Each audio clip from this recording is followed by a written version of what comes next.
La caída de la casa Asher. Durante todo un pesado sombrío, sordo día de otoño, cuando las nubes se ciernen agobiantemente bajas en el cielo, yo había ido atravesando solo, a caballo, por un terreno particularmente lúgubre de la campiña, y al fin me encontré, cuando la tarde se iba llenando de sombras, a la vista de la melancólica casona de los Asher. No entiendo cómo ocurrió, pero desde mi primera mirada a la casa, una sensación de insufrible tristeza invadió mi espíritu. Digo insufrible porque aquella sensación no era mitigada por ninguno de esos sentimientos semiagradables, por los poéticos, con que el espíritu recibe hasta las más severas imágenes naturales de lo desolado o terrible. Yo contemplaba el cuadro que tenía delante, la casa y los trazos del paisaje de aquella propiedad, los frígidos muros, las ventanas vacías que parecían ojos, unos juncos lozanos y unos pocos, blanquecinos troncos de árboles carcomidos, con tan completo abatimiento del ánimo que yo no podía equipararla propiamente a otra sensación terrena, sino al desvarío que sigue a la embriaguez del opio, amarguísimo tránsito a la vida cotidiana, horrible caída del velo. Era un viento helado, una depresión, una angustia del corazón, una irremediable tristeza de pensamiento, que ningún estímulo de la imaginación podía convertir en el más mínimo grado de entusiasmo por lo sublime. ¿Qué era aquello? Me detuve a reflexionarlo. ¿Qué era lo que así me deprimía en la contemplación de la casa de los Asher? Era un misterio sin solución. Ni siquiera podía yo bregar con las imaginaciones sombrías que tumultaban en mí durante aquellas cavilaciones. Me sentía obligado a recaer en la insatisfactoria conclusión de que fuera de duda, puesto que se dan combinaciones de sencillísimos objetos naturales, que tienen el poder de afectarnos de tal modo, el análisis de ese poder reside en consideraciones que están fuera de nuestros alcances.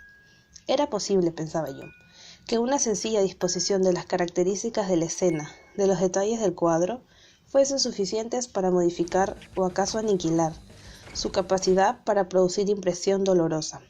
Y obrando en consonancia con aquella idea, guié mi caballo hacia el tajado margen de un negro y tenebroso estanque, el cual se extendía como no alterado brillo junto a la casa, y contemplé dentro de su interior, aunque con un estremecimiento más trémulo todavía que el anterior, las duplicadas e invertidas imágenes del verde juncar, y de los troncos siniestros de los árboles y las vacías ventanas que parecían ojos.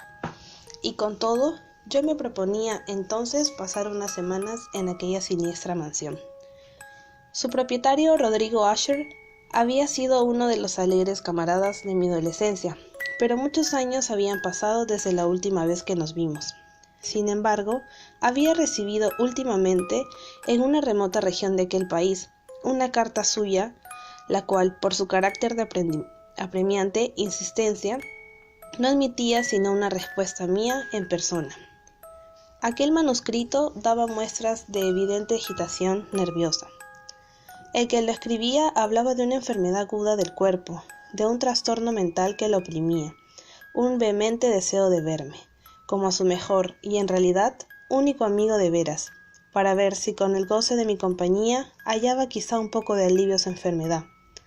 La forma como todo aquello, y mucho más, estaba expresado, y el modo como se me hacía aquella súplica con todo el corazón, no dejaban espacio para la duda, y en consecuencia, inmediatamente obedecía lo que, sin embargo, seguía pareciéndome singularísimo requerimiento. Aunque de muchachos habíamos sido íntimos camaradas, conocía en realidad muy poco a mi amigo. Su reserva para conmigo había sido siempre excesiva y habitual.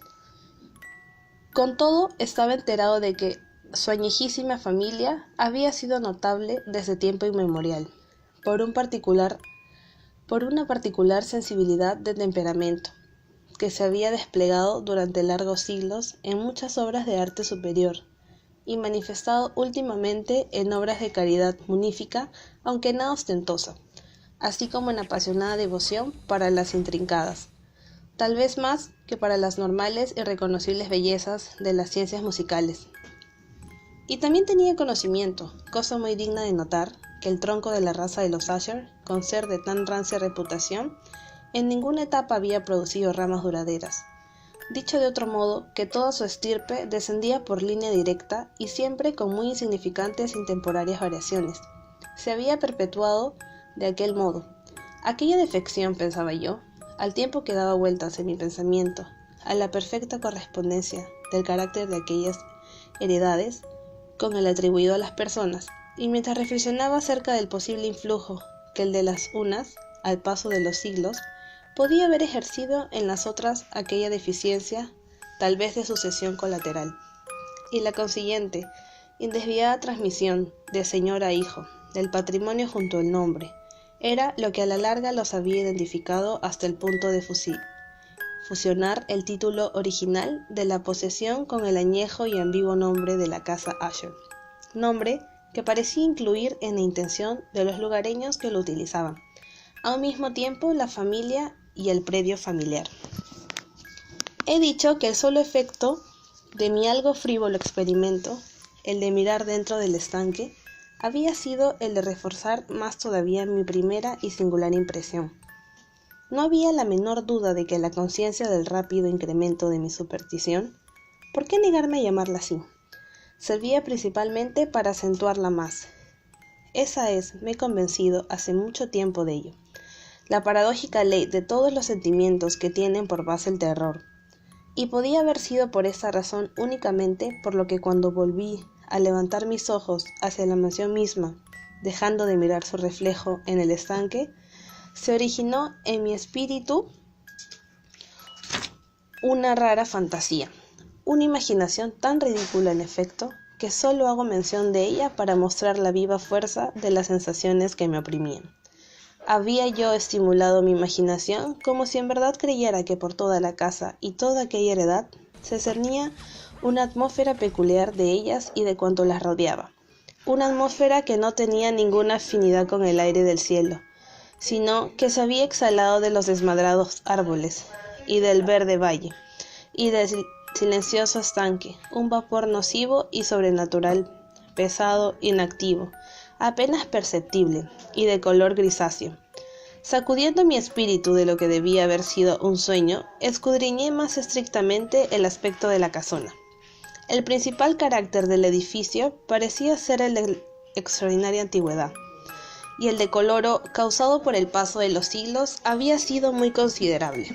Abundancia de minúsculos hongos se esparcían por todo el exterior de la casa y colgaban en delicada maraña tejida de los aleros, y sin embargo esto no tenía nada que ver con un notable deterioro de la casa.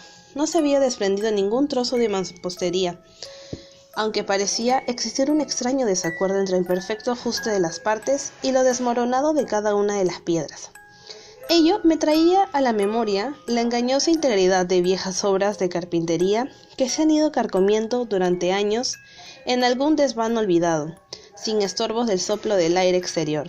Aparte de aquel signo de general ruina, el edificio, con todo, no ofrecía una mínima señal de inestabilidad.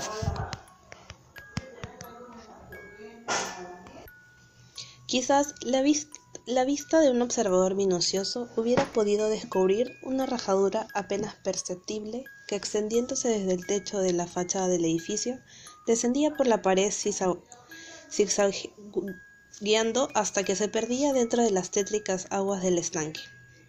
Mientras percibía aquellas cosas, cabalgaba yo por un corto sendero que conducía a la casa. Un mozo que estaba a mi espera se encargó de mi corcel y entró bajo la bóveda gótica del vestíbulo. Un sirviente de paso furtivo me condujo en silencio desde allí, por varios oscuros e intrincados pasadizos, hacia el estudio de su amo. Mucho de lo que hallé por el camino contribuyó, no comprendo de qué modo, a magnificar aún los vagos sentimientos de que he hablado ya. Aún los objetos que me rodeaban, las entalladuras del techo, las sombrías tapicerías de las paredes, la negrura del ébano de los pisos y los fantasmagóricos trofeos heráldicos que resonaban con mis pisadas, no eran sino objetos a los que yo me había habituado desde mi infancia. A pesar de que yo no dudaba en reconocer lo familiar que me era todo aquello, sin embargo, me maravillaba al descubrir cuán poco familiares eran las impresiones imaginativas que aquellas imágenes comunes estaban agitando en mí. En una de las escaleras por donde ascendimos, hallé al médico de la familia. Su fisonomía, a lo que me pareció, mostraba una expresión mezclada de barata adulación y perplejidad. Pasó por mi lado con azoramiento y continuó su camino. Entonces, el sirviente abrió una puerta y me introdujo ante la presencia de su señor. La habitación donde me hallé era muy vasta y alta. Las ventanas eran alargadas, estrechas y terminaban en punta, y a tan elevada distancia del negro piso de roble que desde dentro eran absolutamente inalcanzables. Débiles destellos de luz acarmesinada se introducían entre los enrejados cristales, y gracias a ellos se hacían lo suficientemente distinguibles los objetos más prominentes alrededor. Con todo, aunque se esforzara la mirada, no era posible alcanzar los más lejanos rincones de la habitación o las sinuosidades del abovedado y calado techo. Negros colgajos pendían sobre las paredes. El mobiliario general era abundante, incómodo, anticuado y desvencijado. Algunos libros e instrumentos musicales yacían dispersos por allí, pero no alcanzaban a conferir vida alguna al conjunto. Tuve la sensación de estar respirando una atmósfera de tristeza. Un aspecto de austera, profunda e irremediable melancolía se cernía y se apoderaba de todo. Al entrar yo, Usher se levantó de un sofá donde había estado recostado completamente y me saludó con entusiasta vehemencia que tenía mucho. Según la primera impresión que tuve, de cordialidad excesiva, de cortés esfuerzo de hombre de mundo aburrido, a pesar de esto, una ojeada a su continente me convenció de su perfecta sinceridad. Tomamos asiento, y durante unos minutos en el que no dijo palabra, lo contemplé con un sentimiento medio de lástima, medio de terror. Sin duda, jamás un hombre había cambiado de modo tan terrible en tan poco tiempo como Rodrigo Usher. Con dificultad pude admitir la identidad de aquel ser macilento que tenía ante mí, con el camarada de mi temprana edad, y eso, que el carácter de su faz había sido siempre extraordinario. Una tez cadavérica, unos ojos grandes, licuescentes y luminosos sobre toda comparación, los labios algo finos y muy pálidos, pero de curvas extremadamente bellas, una nariz de fino modelado hebreo, pero con las ventanas demasiado abiertas para semejante forma, un mentón finamente cincelado que por su escasa prominencia expresaba carencia de energía moral. Los cabellos de sedosa suavidad y tenuidad, aquellas facciones con un exagerado ensanchamiento en la región de las sienes, formaban una fisonomía difícil de olvidar. Y ahora, en la simple exageración del carácter predominante de aquellas facciones y de la expresión que solían mostrar, había tanto de cambiado que yo dudaba a quién estaba hablando.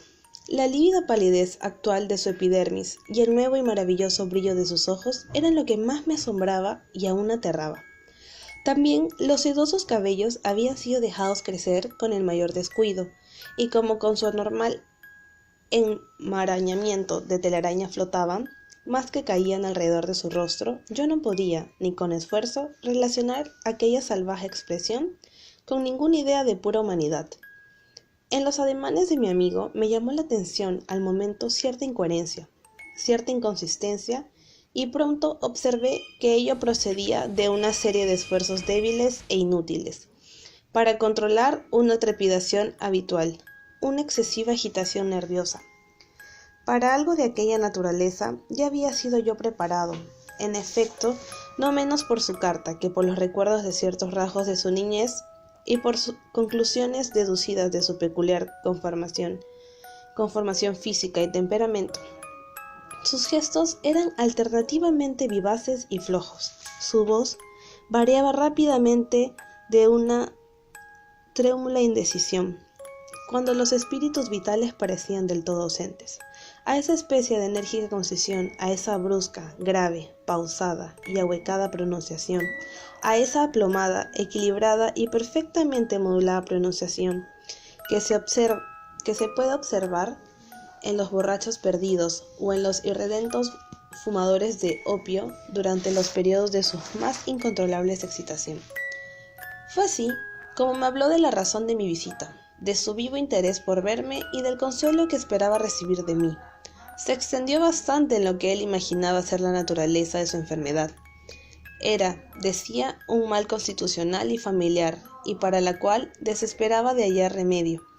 Pura enfermedad nerviosa, añadió de inmediato, que sin duda se mejoraría pronto. Se manifestaba en una serie de sensaciones nada naturales. Algunas de ellas, según él, las describía minuciosamente, me interesaron y asombraron, aunque los términos y el modo general de su narración contribuían a ello. Sufría mucho de una morbosa agudeza sensorial. Solamente podía tolerar los alimentos más desabridos.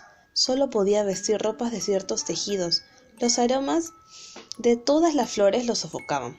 Sus ojos eran torturados hasta por la luz más débil, y solamente había algunos sonidos peculiares y estos de instrumentos de cuerda, que no le infundiesen horror.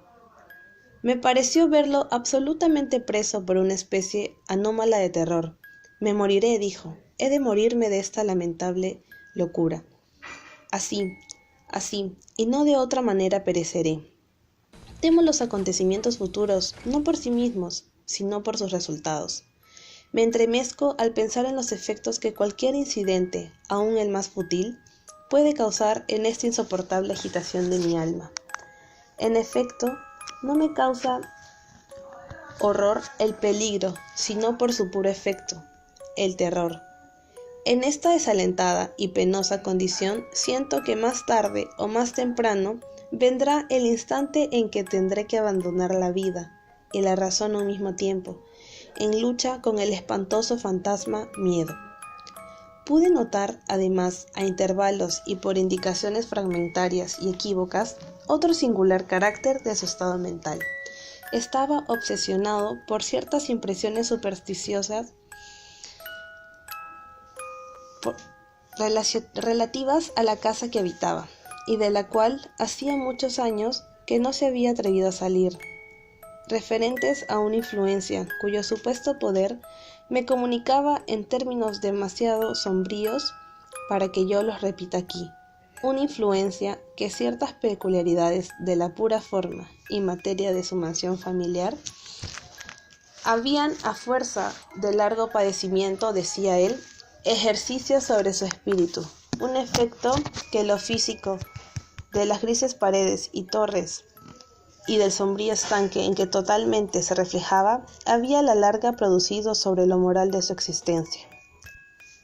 Sin embargo, admitía, aunque con cierta vacilación, que mucho de la peculiar tristeza que de aquel modo lo afligía podía atribuirse a un origen más natural y mucho más claro, a la grave y larga enfermedad, y aun a la segura muerte próxima de una hermana a quien amaba tiernamente.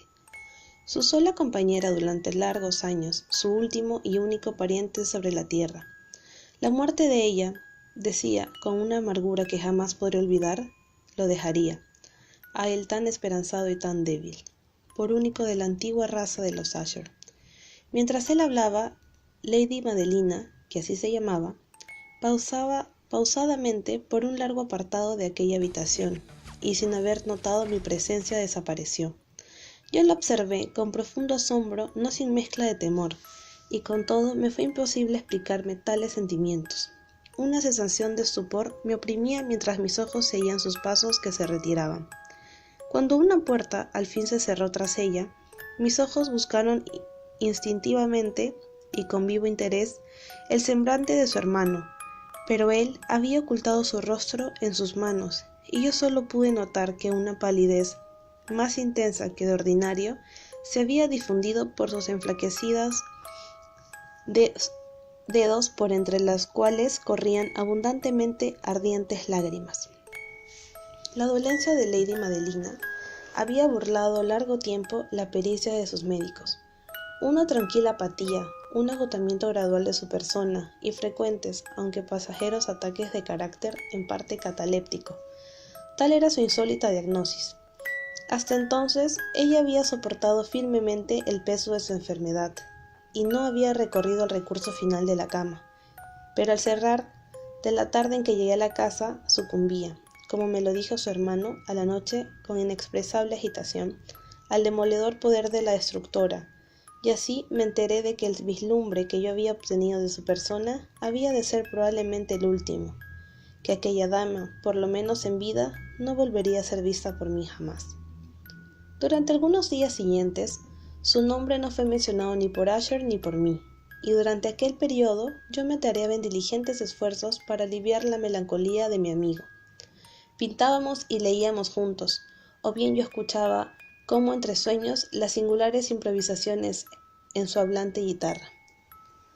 Y de este modo, a medida que una intimidad cada vez más estrecha me introducía con menor reserva en las profundidades de su espíritu, con mayor amargura yo advertía la inutilidad de toda tentativa para alegrar a un espíritu del cual las tinieblas, como si fueran una cualidad inherente y positiva en él, se derramaban sobre todos los objetos del universo físico y moral, en una irradiación incesante de melancolía.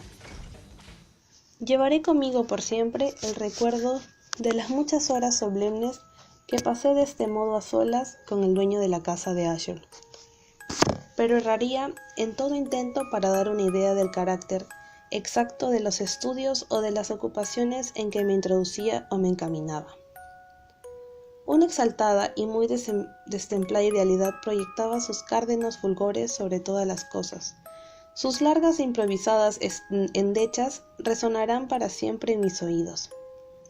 Entre otras cosas, conservo con dolor en mi espíritu cierta singular tergiversación y amplificación de la singular melodía del último vals de von Weber, de los cuadros que acariciaba su artificiosa fantasía, y que alcanzaban pincelada a pincelada una vaguedad ante la cual yo me estremecía del modo más espeluznante, pues me sobrecogía, sin saber por qué, de aquellos cuadros, tan vividos que sus imágenes están ahora delante de mí. Yo me esforzaría inútilmente en sacar más de una pequeña porción que cupiese en los estrechos límites de las palabras escritas. Por su absoluta sencillez, por lo limpio de sus perfiles, me retenían y me intimidaban la atención. Si alguna vez un mortal pudo pintar una idea, ese mortal fue Rodrigo Asher.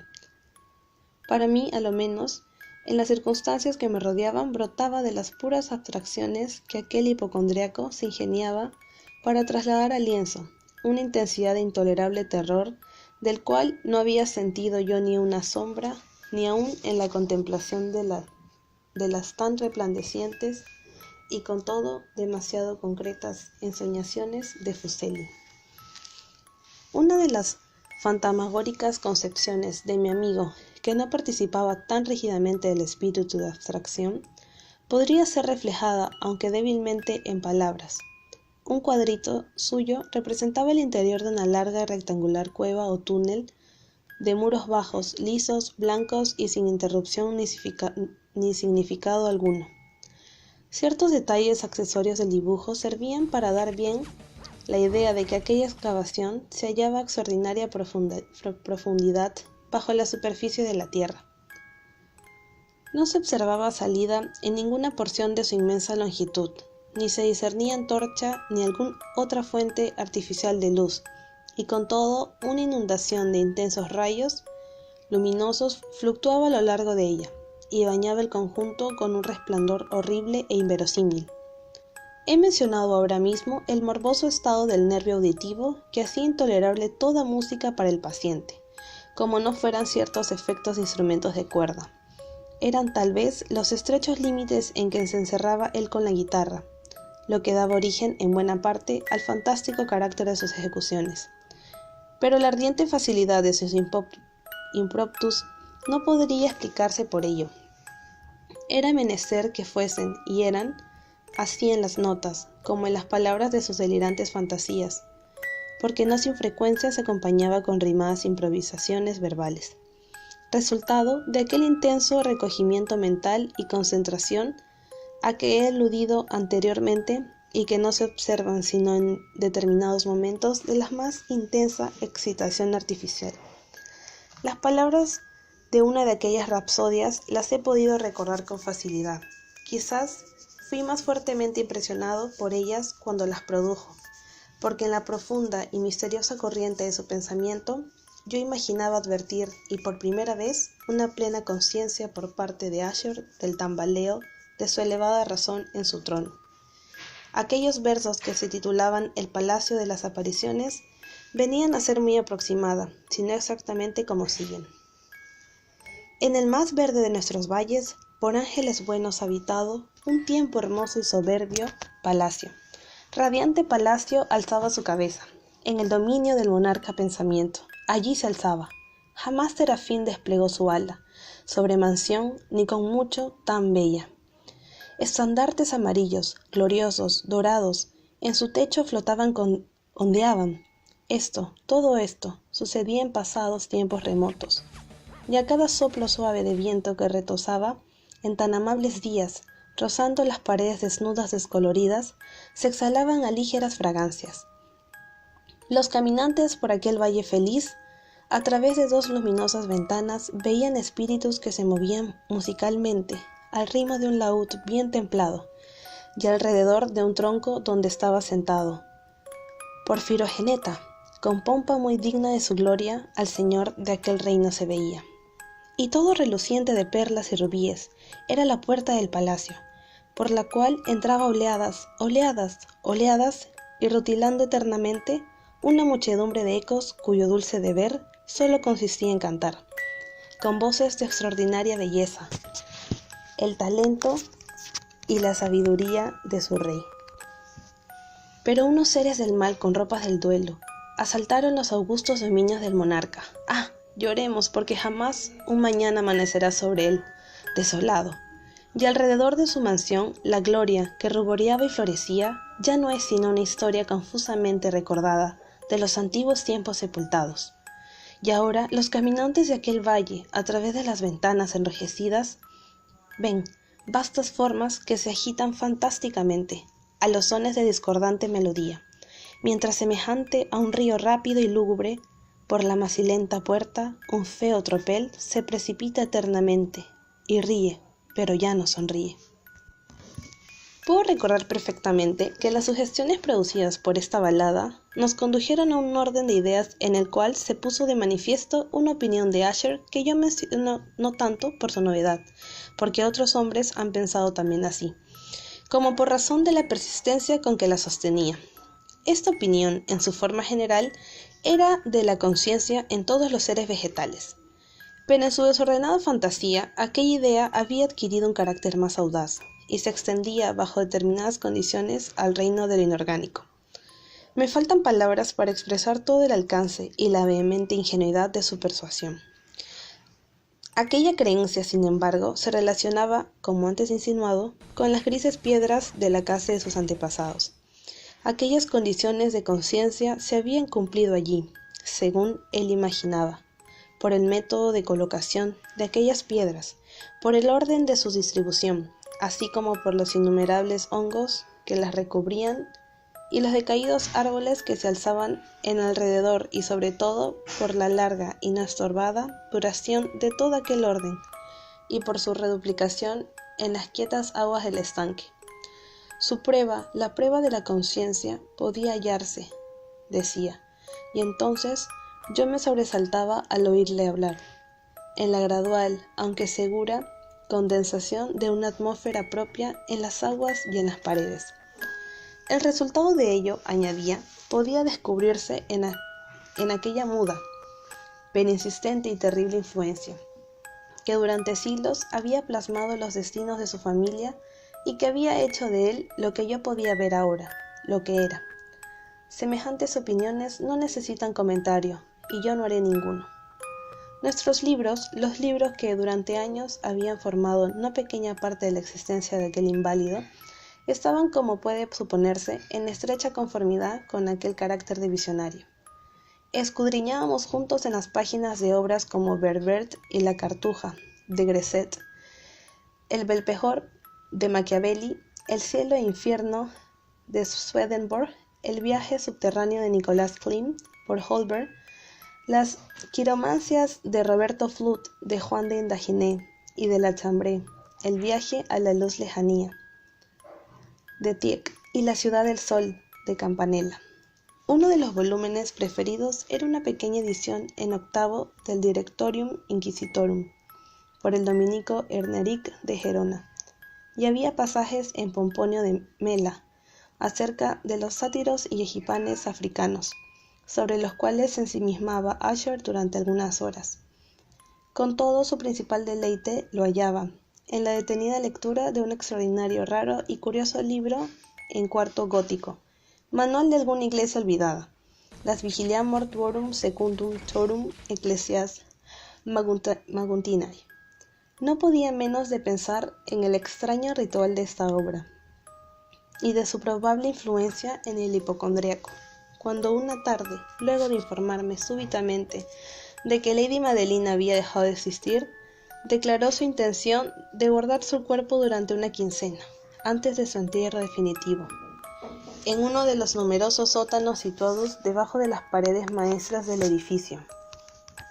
La razón humana, sin embargo, que él daba a tan singular proceder era tal que yo no podía permitirme discutirla, que él, como hermano, había llegado a tal resolución, así me lo dijo, por considerar el insólito carácter de la enfermedad de la difunta, por ciertas importunas e insistentes averiguaciones por parte de sus médicos, y por la lejana y arriesgada ubicación del cementerio familiar. No puedo negar que cuando yo me representaba el siniestro aspecto de la persona a quien había encontrado en la escalera, el día en que llegué a la casa, no tuve ganas de oponerme a lo que por otra parte me parecía todo lo más una precaución inofensiva y en modo alguno antinatural. A petición de Usher, lo ayudé personalmente en los preparativos de aquella sepultura temporaria. Luego de poner el cuerpo en el ataúd, los dos solos la llevamos a su lugar de reposo, el sótano donde la colocamos y que había estado tanto tiempo sin abrirse que nuestras antorchas, medio apagadas en su asfixiante atmósfera, no nos daban mucha ocasión para examinar sus pormenores. Era reducido, húmedo y desprovisto por completo de medio para el ingreso de la luz. Estaba situado a grande profundidad inmediatamente debajo de aquella parte del edificio donde se hallaba la habitación en que yo dormía. Había sido utilizado, según parecía, en remotos tiempos feudales, para el peor objeto, el de mazmorra, y en tiempos más próximos como polvorín, o para guardar otras materias muy combustibles, porque una parte de su suelo y todo el interior de un largo corredor, abovedado por donde llegamos a él, habían sido cuidadosamente forrados de cobre. La puerta, de hierro macizo, había sido también de igual modo acorazada. Su inmensa pesadumbre producía un inusitado y agudo ruido chirriante cuando giraba sobre sus goznes. Luego de haber depositado nuestra fúnebre carga sobre unos caballetes dentro de aquella región de horrores, apartamos un poco la tapa no clavada todavía del ataúd y miramos el rostro de la que lo ocupaba.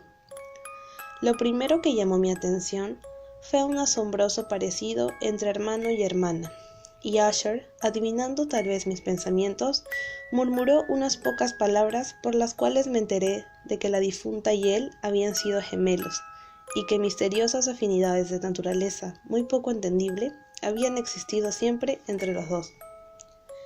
Con todo, nuestras miradas no se posaron mucho tiempo en la muerta, porque no podíamos mirarla sin terror. La enfermedad que así había resepultado a la señora en lo mejor de su juventud había dejado, como suele ocurrir en todas las enfermedades de carácter estrictamente cataléptico, el remedio de un leve rubor en la garganta y en el rostro, y en sus labios aquella sonrisa sospechosamente prolongada que parece tan terrible en la muerte. Volvimos a colocar y atornillamos la tapa, y luego de haber afianzado la puerta de hierro nos fuimos, trabajosamente, a las habitaciones apenas menos tétricas de la parte superior de la casa. Y entonces, pasados algunos días de amarga pena, se efectuó un visible cambio en el desorden mental de mi amigo. Su modo de ser habitual se había desvanecido, sus habituales ocupaciones fueron descuidadas, olvidadas. Vagaba de habitación en habitación, con pasos precipitados, desiguales, sin objeto. La palidez de su semblante había adquirido, si aquello era posible, un matiz más lívido, pero la luminosidad de sus ojos había desaparecido por completo. La ronquera que de vez en cuando velaba su voz ya no se oyó más, y un trémulo garganteo, como de extremado terror, caracterizaba habitualmente su pronunciación. Había ocasiones, en efecto, en que yo pensaba que su espíritu agitado sin cesar escondía algún abrumador secreto, y que luchaba por el necesario valor para divulgarlo. A veces yo me veía obligado de nuevo a explicarme todo aquello nada más que por los extraños desvaríos de la locura, porque lo veía mirando en el vacío durante largas horas, en actitud de atención profunda, como si estuviera escuchando algún imaginario sonido. No era de extrañar que su estado me atemorizase, me contagiase. Yo sentía apoderarse de mí, por lentos pero seguros grados, las alocadas influencias de sus fantásticas pero impresionantes supersticiones. En especial, el retirarme a dormir a altas horas de la noche, el séptimo u octavo día después de haber colocado a Lady Madelina en la mazmorra. Fue cuando yo experimenté toda la fuerza de tales sentimientos. El sueño que no se acercaba en mi lecho, mientras las horas iban pasando, yo luchaba por hacer entrar en razón la nerviosidad que me dominaba. Me esforzaba por creer que mucho de lo que yo sentía, si no todo, era debido a la influencia del tétrico inmobiliario de la habitación. Movimiento por el soplo de una tempestad que se acercaba. Ondeaban desordenadamente hacia uno y otro lado de las paredes y rumoreaban angustiosamente alrededor de los adornos de la cama. Pero mis esfuerzos eran vanos. Un irreprimible temor invadía gradualmente todo mi ser, y finalmente vino a posarse en mi corazón un íncubo de espanto inexplicable. Sacudiéndolo de mí con un respiro y vigoroso esfuerzo, me incorporé en mis almohadas, y atisbando anhelosamente en la intensa tiniebla de la habitación, apliqué el oído, no sé por qué, como no fuese movido por algún instintivo impulso, a ciertos quedos, vagos sonidos que venían entre los silencios de la tormenta, yo no sabía de dónde. Subyugado por un intenso sentimiento de terror, inexplicable pero insufrible, me vestí a toda prisa, porque comprendía que ya no podría dormir más en toda la noche, y me esforcé por rehacerme del estado lamentable en que había caído, paseándome rápidamente arriba y abajo de la habitación. Había dado unas cuantas vueltas de esta manera, cuando un leve paso en una escalera cercana retuvo mi atención. Pronto reconocí que era el de Asher. Un instante después llamó, con suaves golpes a mi puerta, y entró con una lámpara en la mano. Su semblante, como de ordinario, tenía una lividez cadavérica, pero además había una especie de loca hilaridad en sus ojos, una evidente histeria contenida en todo su porte. Su aspecto me sobrecogió, pero todo era preferible a la soledad que yo había padecido tanto tiempo, y hasta saludé su presencia como un alivio. ¿Y tú, no lo has visto?, me dijo de pronto, luego de haber mirado unos momentos en alrededor, en silencio con los ojos muy abiertos. ¿No lo has visto? Espera, pues, ya lo verás. Y diciendo esto, luego de arreglar cuidadosamente la pantalla de su lámpara, se precipitó hacia una de las ventanas y la abrió de par en par a la tormenta. El empuje furioso de la racha que entró casi nos levantó en el aire. Era en efecto una noche terriblemente tempestuosa, pero bella, y salvajemente singular por su terror y su belleza. Alguna tromba había concentrado sin duda su fuerza en nuestra vecindad, porque había frecuentes y violentas alternancias en la dirección del viento y la extraordinaria densidad de las nubes, las cuales se cernían tan bajas que se agolpaban sobre las torres de la casa. No nos impedía percibir la viviente velocidad con que llegaban corriendo de todas partes una contra otras en lugar de ir a perderse a lo lejos. Digo que ni su extraordinaria densidad nos privaba de percibir aquello, y con todo no teníamos el menor destello de luna ni estrellas, ni había allí el menor centelleo del rayo, pero las superficies inferiores de las enormes masas de agitado vapor así como todos los objetos terrestres que estaban inmediatamente a nuestro alrededor, relucían a la luz contranatural de una débilmente luminosa y distintamente visible exhalación gaseosa que se cernía alrededor y envolvía toda la casa. «Tú no debes mirar, no mirarás esto», dije yo a Asher, estremeciéndome mientras lo llevaba con suave violencia de la ventana a un asiento. Esas apariencias que lo enajenan no son más que puros fenómenos eléctricos bastante comunes, o tal vez tienen su horrible origen en los podridos miasmas del estanque. Cerremos esa ventana. El aire es muy helado y peligroso para su salud. Ahí tiene usted una de sus novelas favoritas. Yo leeré y usted escuchará, y de este modo pasaremos juntos la terrible noche. El viejo volumen que yo había tomado fue El loco triste de Sir Lanzarote Canning, pero yo lo había llamado favorito de Asher, más por chanza que seriamente, porque a decir verdad, poco hay en su tosca prolijidad desprovista de imaginación que pudiera interesar a la elevada espiritual idealidad de mi amigo. Con todo, era el único libro que tenía inmediatamente a mano, y yo acariciaba una vaga esperanza de que la excitación que ahora agitaba al hipocondriaco pudiera hallar un alivio, porque la historia de los trastornos mentales está llena de semejantes anomalías. En aquellas exageradas locuras que yo iba a leer, si yo hubiera de juzgar, en efecto, por la vehemente y en exceso tensa vivacidad con la que él escuchaba, o parecía escuchar, las palabras de la narración, hubiera podido congratularme del buen éxito de mi propósito. Había llegado al tan conocido pasaje de la novela donde Ethelred, el héroe del loco triste, luego de haber intentado por las buenas ser admitido en la mansión del ermitaño, se resuelve a hacer buena una entrada por la fuerza. Entonces, como puede recordarse, las palabras de las narraciones son como sigue: y Ethelred, que de su natural tenía valeroso corazón y que además ahora se sentía muy fuerte por la virtud del vino que había bebido, ya no se entretuvo más en palabras con el ermitaño, el cual era en realidad de índole tosuda y maliciosa, sino que, sintiendo la lluvia en sus espaldas y temiendo que estallase la tormenta, alzó su maza sin pensarlo más, y a porrazos pronto abrió paso en la tablazón de la puerta para su manoplada mano, y entonces, tirando vigorosamente, lo rajó y destrozó, y arrancó todo a pedazos, de modo que el ruido seco y retumbante de la madera repercutió temerosamente por todo el bosque. Al terminar aquel pasaje me estremecí, y por un momento me detuve, porque me pareció, aunque deduje acto seguido, que mi excitada imaginación me había engañado, que de alguna parte muy remota de la mansión llegaba confusamente a mis oídos lo que hubiera podido ser, por la exacta semejanza de carácter, el eco, pero más ahogado y sordo ciertamente, del propio rajar y destrozar que Sir Lanzarote había tan minuciosamente descrito.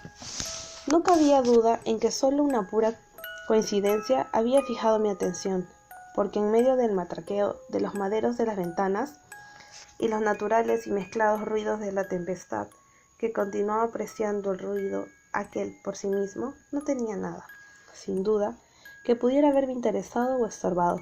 Así continué leyendo.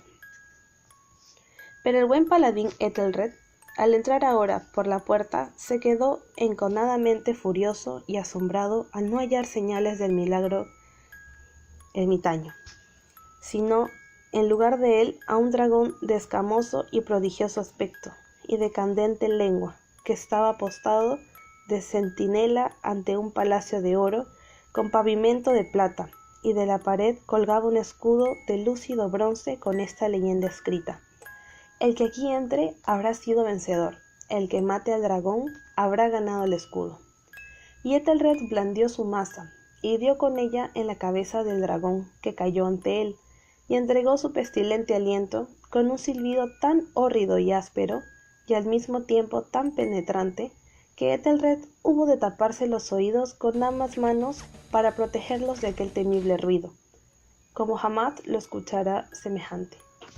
Al llegar aquí otra vez me paré de pronto, y ahora sintiendo ya frenético asombro, porque no podía caber duda alguna que aquella vez que yo había realmente oído, aunque me pareció imposible decir de qué dirección procedía, un débil y al parecer lejano, pero áspero, prolongado, insólitamente agudo y discordante sonido, exacta réplica de lo que en mi fantasía había ya forjado ser el sobrenatural chillido del corazón, como lo describía el novelista.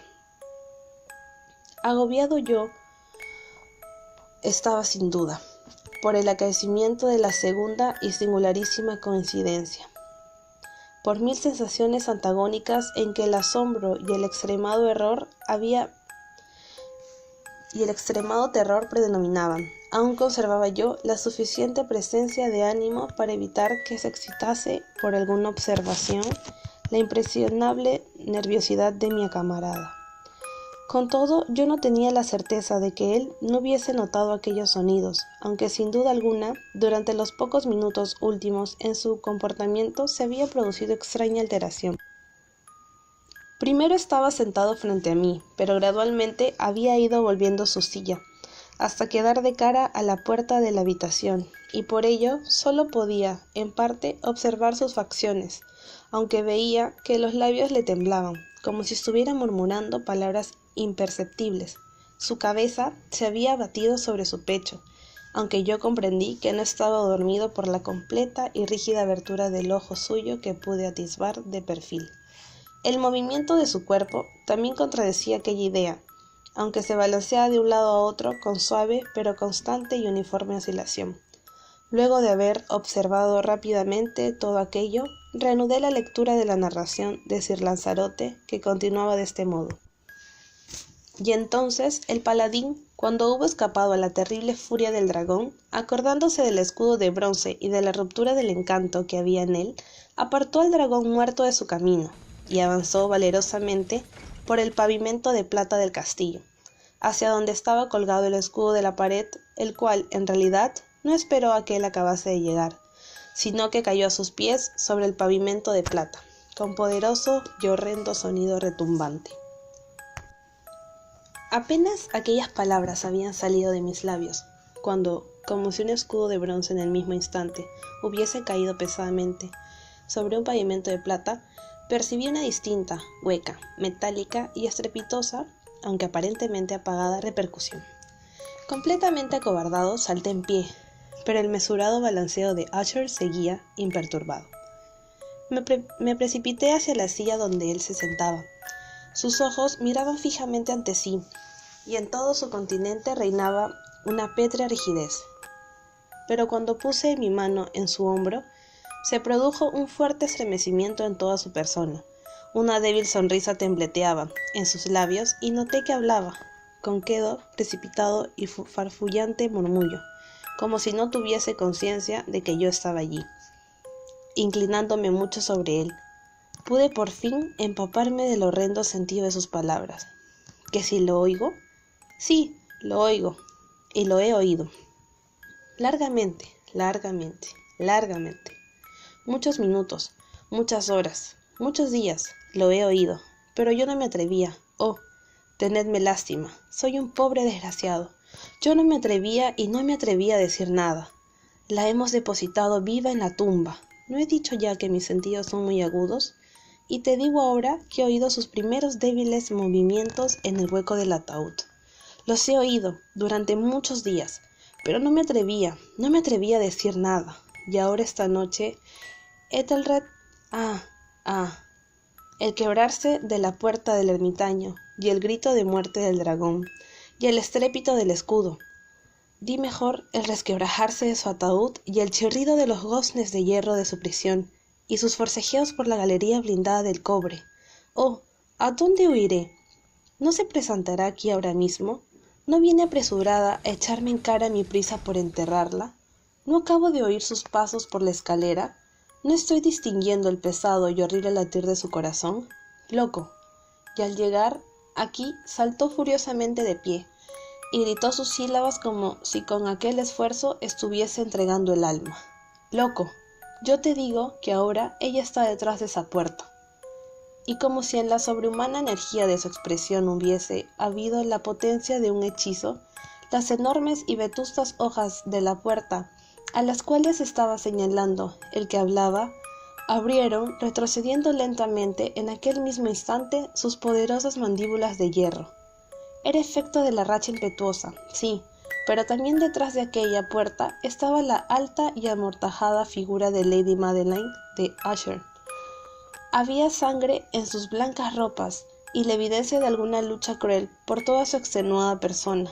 Por un momento se quedó temblorosa y tambaleándose en el umbral.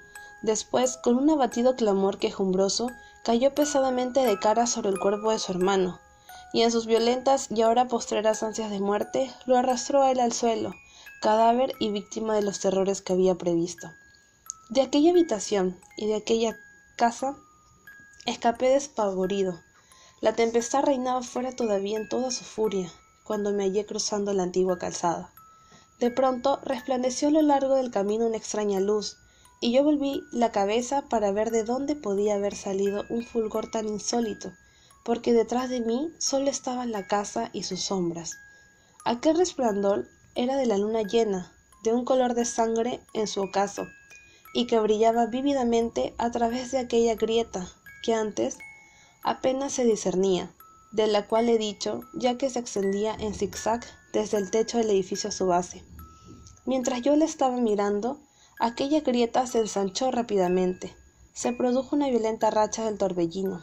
Todo el disco del satélite estalló de pronto ante mis ojos. Mi cerebro se bamboleó.